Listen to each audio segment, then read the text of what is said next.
Bom dia, meus amados irmãos. A graça e a paz do Senhor Jesus, louvado seja sempre o nome do Senhor. É normal que nós, pecadores, nos sintamos indignos diante de Deus quando nós vamos orar. E, de certa forma, é até bom que haja essa consciência, porque a verdade é que somos. Todavia, quando nos aproximamos de Deus em oração, o Senhor nos ensina a pensarmos em outro elemento. Não na nossa indignidade, mas na bondade, na graça e na misericórdia do Senhor. Vamos para Mateus capítulo 7, versículos 7 a 12, em que o Senhor Jesus diz: Pedi e dá-se-vos-á, buscai e achareis, batei e abri-se-vos-á. Pois todo o que pede recebe, o que busca encontra, e a quem bate abrir-se-lhe-á. Ou qual dentre vós é o homem que, se porventura o filho lhe pedir pão, lhe dará pedra? Ou se lhe pedir um peixe, lhe dará uma cobra? Ora, se vós que sois maus sabeis dar boas dádivas aos vossos filhos, quanto mais vosso Pai, que está nos céus, dará boas coisas aos que lhe pedirem? Tudo quanto, pois, quereis que os homens vos façam, assim fazei-o vós também a eles, porque esta é a lei e os profetas. O Senhor Jesus, mais uma vez, motiva a multidão. Ele já havia ensinado a orar. No capítulo 6, versículos de 9 a 15, nós temos a oração dominical e seu comentário sobre a questão da necessidade de pedir perdão e perdoar. O Senhor Jesus agora, outra vez, incita a multidão a orar e observe que o foco não é quem nós somos, mas é a bondade de Deus. A oração manifesta a bondade do Senhor. Você, diante desse versículo, talvez pense assim: agora eu vou pedir o que eu quiser, já que ele disse que pedir dá-se-vos-á. Bom, nós podemos ver pela própria Bíblia um exemplo que mostra que não é necessariamente isso. Deus disse que poderia pedir qualquer coisa, que ele daria qualquer coisa. Lá em 2 Coríntios, capítulo 12, o apóstolo Paulo testemunha, ele, em relação à sua própria experiência com o Senhor, que quando o mensageiro de Satanás foi posto para que ele pudesse ser humilhado e não se ensoberbecesse com a grandeza das revelações, ele nos disse que ele orou, pedindo 3 vezes, não foi uma só, 3 vezes. Ele pediu 3 vezes que Deus tirasse aquele espinho na carne. E a resposta foi: a minha graça te basta. Em outras palavras, não vou tirar, a minha graça basta para você. Então observe que o que Jesus está ensinando não é a pedir abertamente. Uma outra pessoa que confirma isso é Tiago, quando no capítulo 4 ele diz assim: de onde procedem guerras, contendas que há entre vós? De onde senão dos prazeres que militam na vossa carne? Cobiçais e nada tendes, matais e invejais e nada podeis obter. Viveis a lutar e a fazer guerras, nada tendes, porque não pedis. Pedis e não recebeis, porque pedis mal, para esbanjardes em vossos prazeres. Observe 2 coisas. Um é: vocês não recebem porque não pedem. Então, coloquem as vossas necessidades diante do Senhor. O Senhor Jesus também disse isso, ainda no capítulo 6, nos versículos 25 a 34, quando ele fala para não estarmos ansiosos. Não fiquem ansiosos. Mas, Tiago também diz: olha, e vocês que têm pedido, não têm recebido porque vocês estão pedindo coisas que não agradam a Deus. Então, portanto, a sua oração não é uma oração que glorifica o nome do Senhor. Devemos lembrar que a oração tem sim o propósito de glorificar a Deus, como Paulo diz em Romanos capítulo 8, que o Espírito Santo, ele conduz a gente para que a gente ore como agrada ao Senhor. O Espírito intercede por nós. E a ideia do Espírito intercedendo por nós, como diz Paulo em Romanos 8, não é que ele está ao lado do Pai como o nosso advogado e mediador, porque esse é o papel de Jesus. Jesus disse que enviou o Espírito Santo. Portanto, ele está conosco. Então, como é que ele intercede, já que ele está conosco? Ele intercede operando em nós para que o nosso desejo seja agradável a Deus, para que nossa vontade seja agradável a Deus e para que, então, oremos de acordo com a vontade do Senhor. Então, a intercessão do Espírito Santo é interna, enquanto a intercessão de Jesus Cristo, nosso mediador entre Deus e os homens, é externa. Ele está ao lado do Pai, intercedendo por nós. Então, a oração, ela visa que Deus seja glorificado em nossas vidas, que Deus possa ser engrandecido no viver daqueles, ou na petição daqueles que oram ao Senhor. Em Salmo 67, o salmista diz assim: seja Deus gracioso para conosco e nos abençoe, e faça resplandecer sobre nós o rosto, para que se conheça na terra o teu caminho e em todas as nações a tua salvação. Observe que neste salmo, Deus abençoa Israel e para que em Israel eles possam ter o testemunho da glória de Deus, para que se saiba entre todas as nações que o Senhor é Deus. Ou seja, Israel atrairia todos a Deus, testemunharia a glória de Deus. As nossas orações têm esse propósito. É por isso que Deus não atende a qualquer pedido de oração. Não é qualquer coisa. Ele está dizendo para os seus filhos, porque Jesus disse: vosso Pai que está nos céus dará coisas boas aos que lhe pedirem. Então, há uma relação entre filhos e pai. Por meio de Cristo Jesus, nos tornamos filhos de Deus, adotados por Deus. E é nessa relação entre filhos e pai, o Senhor tem prazer em nos abençoar.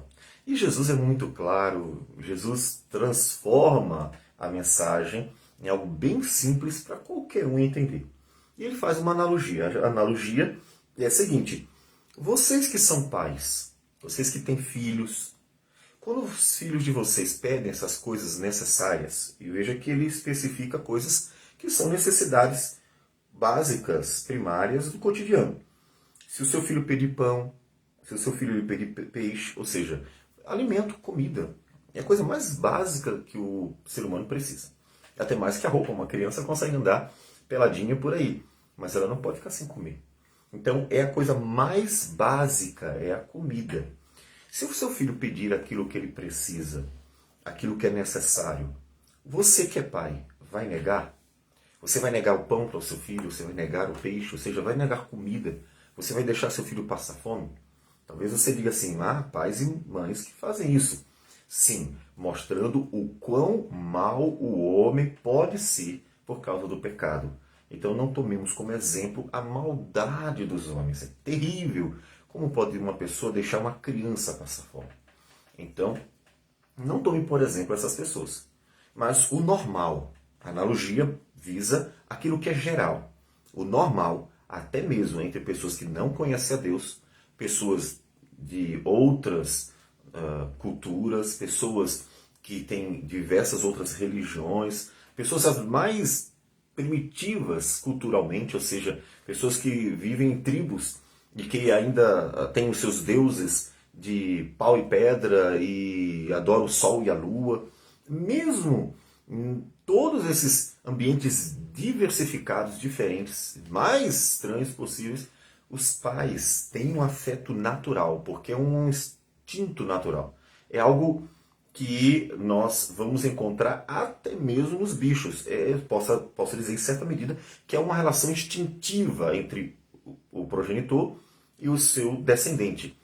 Ainda que há algo mais, porque somos filhos de Deus, somos a imagem de Deus. Pensando nessa filiação, pensando na questão de nós termos a imagem do Senhor, para aproximar. Nós temos as virtudes divinas. Nós somos pessoas que carregam a imagem do Senhor. Então nós temos o amor. Nenhum pai e mãe que tenha o mínimo de amor vai negar. E ele diz: por que o pai iria? Vocês são pecadores, vocês são maus, vocês são ingratos, vocês são egoístas, vocês buscam o que é melhor só para vocês mesmos. E como é que vocês podem fazer o que é bom e o Pai não iria. Então, o incentivo de Jesus, nessa analogia, é: vocês precisam confiar na bondade de Deus. Observe que ele está apontando para Deus. Vocês são maus, mas Deus é bom. Então, orar ao Senhor é crer na bondade de Deus. Claro, na graça e na misericórdia, que são sempre associadas, porque é a graça que Deus nos dá o que não merecemos, a misericórdia porque Ele não nos trata com o castigo que merecemos, e então a bondade se manifesta atrelada junto a essa graça e misericórdia. Então, Deus é bom. Jesus está nos ensinando, Deus é bom. Então peça para Ele, clame, coloque as suas necessidades diante do Senhor. Coloque aquilo que você precisa de fato diante do Senhor. Para que Deus, inclusive, seja glorificado na sua petição. Aí eu pedi e Deus me deu. Deus é exaltado nisso. Eu roguei, Deus me abençoou. Deus é exaltado nisso. Então, engrandeça o nome do Senhor orando, clamando, pedindo. Não deixe de fazer isso. Em vez de você tentar apenas com suas próprias forças, coloca diante do Senhor a vida. Porque Deus se agrada daqueles que humildemente se colocam diante dele com o propósito de que na sua vida Deus seja glorificado. Por isso que Deus procura sempre manifestar sua glória nos fracos. Por quê? Porque aqueles que reconhecem sua pequenez e têm a disposição para não que o seu nome próprio seja glorificado, mas para que Deus seja engrandecido. Eles não cantarão: a nossa vitória veio de nossas mãos. Eles cantarão: o Senhor nos deu a vitória. Então, essas pessoas vão sempre ter o agrado do Senhor, porque Deus vê nelas o desejo de glorificá-lo, e não a si mesmo. Então, coloca diante do Senhor: ó Deus, tu sabes nossas necessidades, sejam elas quais forem. Como disse outra vez, as necessidades podem ser um pão de cada dia, e às vezes pode ser uma coisa grande. Uma pessoa que precisa, no trabalho, fazer uma venda, uma outra pessoa que precisa para trabalhar de um carro, por exemplo. E as necessidades podem variar muito. Hoje em dia, nós chegamos a precisar, como igreja, de um aparelho para transmitir os cultos ao Senhor. Se tornou uma necessidade. Ainda que o celular não é vital, não é de forma alguma vital para a vida de qualquer pessoa. Mas se tornou uma necessidade. A gente, Senhor, a gente precisa da direção, da sabedoria. Ajuda-nos nas nossas necessidades. E ele diz que o Pai dará coisas boas. Lucas, ele diz, dará o Espírito Santo. É interessante que eles tratam de forma diferente. Uma vez que Jesus apresentou necessidades básicas, podemos dizer que as duas coisas estão atreladas. O Espírito do Senhor para dirigir, e Tiago diz: quem precisa de sabedoria, peça a Deus. E as necessidades, porque dentro do contexto de Mateus, como nós vimos em Mateus 6, Jesus está falando de coisas necessárias mesmo, coisas básicas. Dentro do contexto de Lucas, ele está se referindo à caminhada cristã. Então, a necessidade atendida pelo Pai, porque Ele é bom. Confie nele. Mas aí Jesus atrela, ou liga, associa a essa mensagem de que devemos manifestar a bondade de Deus ao nosso imitar a Deus. Tudo quanto, pois, quereis que os homens os façam, assim fazei-o vós também a eles, porque esta é a lei e os profetas. Ele diz assim: olha, vocês buscam a Deus, vocês clamam a Deus, vocês pedem a Deus, e Deus é bom. O Pai, ele chama de o Pai. O Pai abençoa seus filhos. Mas, lembre-se, do mesmo jeito que vocês estão buscando no Senhor coisas boas, que vocês esperam pela bondade de Deus, vocês são imagem de Deus. Já que vocês são imagem de Deus, sejam bons também. É completamente inadmissível para o Senhor Jesus um povo que se chama pelo nome de Deus e é mau. Planeja o mal, arquiteta o mal, fala o mal, intenta o mal. Não tem como. Em outras palavras, não poderíamos, em hipótese alguma, cogitar um cristianismo em que seus líderes são maus, porque eles planejam mal. os liderados são maus, porque eles maquinam mal.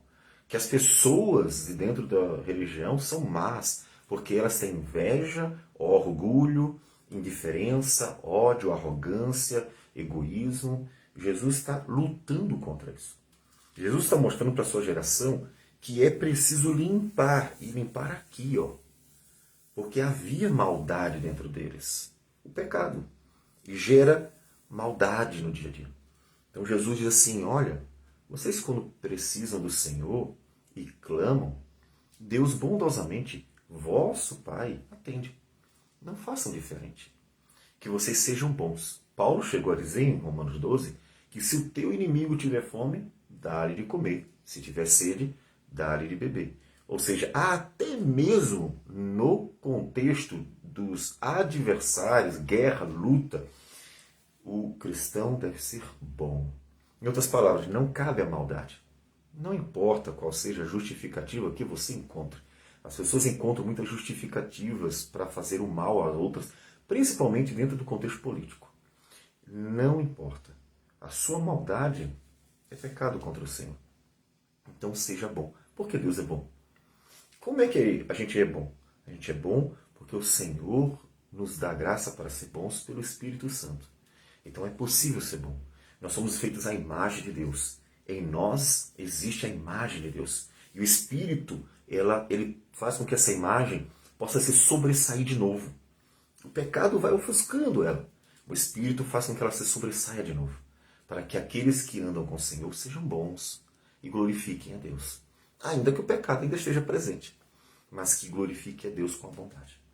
Então, lembre-se, como precisar, ore ao Pai como filho, que sabe que o Pai é bom, que confia na bondade do Pai. Ó Pai, me ajuda. E sabe que, como qualquer pai, sempre cuida dos seus filhos. E muito mais Ele que é bom. E você que está clamando ao Senhor, lembre-se que você deve imitá-lo. Porque, na verdade, todo pai ensina seu filho para que o filho possa parecer com ele.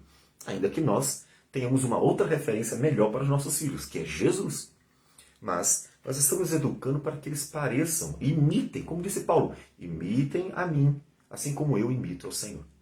Então, você imite ao Pai e seja bondoso, de tal modo que você glorifique a Deus manifestando as virtudes do Senhor na tua vida. Que Deus nos dê a graça para ser bênção nas suas mãos. Vamos orar. Senhor Deus amado, bendito seja o teu nome. Obrigado porque o Senhor é bom. Pedimos que o Senhor nos dirija na tua palavra. Pedimos que o Senhor nos guarde dos homens maus. Pedimos que o Senhor nos sustente.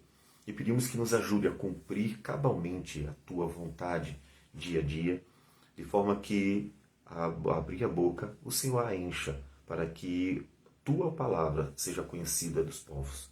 Que a tua igreja seja assim.